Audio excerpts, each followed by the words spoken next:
Today, in the Gospel according to John 10:31-42, we are already closing in on the Holy Week. Today they want to stone Jesus, and within a few days they will take him to the cross. The mystery of the Incarnation is at the basis of the accusation. You, being a mere man, claim to be God.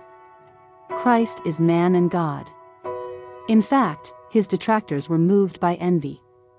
But normal people reacted in a different way.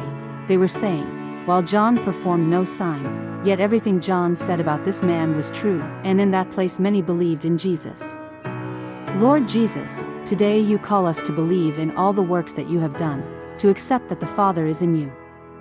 Lord, you are our Savior, our God. Grant us the grace to always recognize the miracles you have done. You have given us life and all that we are. Praise be to you forever, Lord Jesus Christ.